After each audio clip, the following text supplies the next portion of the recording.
আমরা জিতবো সেই ভয়ে তারা নির্বাচন করতে দেবে না। এই নির্বাচন করুক, কতদিন টিকে থাকে দেখবো আমরা। এক মাঘে শীত যায় না।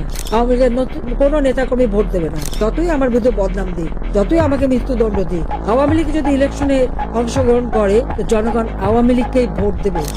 যেহেতু নৌকা নাই ব্যালটে, ব্যালটের নৌকা নাই, ব্যালটে ভোটও দেবে না। আওয়ামী লীগের কোনো নেতাকর্মী ভোট দেবে না। আমরা ভোট দেবো কোথায়? হ্যাঁ, এখন আমাদের কাছে অনেকে আসবে, অনেকে মিঠে মিঠে কথা বলবে, অনেকে পটাবে, অনেক কিছু করবে, কিন্তু আমাদের এটাই মাথায় রাখতে হবে যে ওই ব্যালটে আমরা ভোট দিতে পারি না বা আওয়ামী লীগ ভোট দেবে না। আমরা নির্বাচন বর্জন করি না, আমরা নির্বাচন করতে চাই, কিন্তু ওরা আমাদের করতে দেবে না। ডিফারেন্সটা ওখানে, তফাৎ ওখানে। বিএনপি বর্জন করেছে, আমরা বর্জন করি না। আমরা তো নির্বাচন করতে চাই, আমরা জিতবো সেই ভয়ে তারা নির্বাচন করতে দেবে না। এতটুকু দেশপ্রেম নেই। আমাদের কষ্ট হচ্ছে আমাদের নেতাকর্মীদের, কারো ঘর নাই, বাড়ি নাই, বাড়িতে থাকতে পারে না, পরিবারের সাথে দেখা করতে পারে না, চিকিৎসা নিতে পারে না।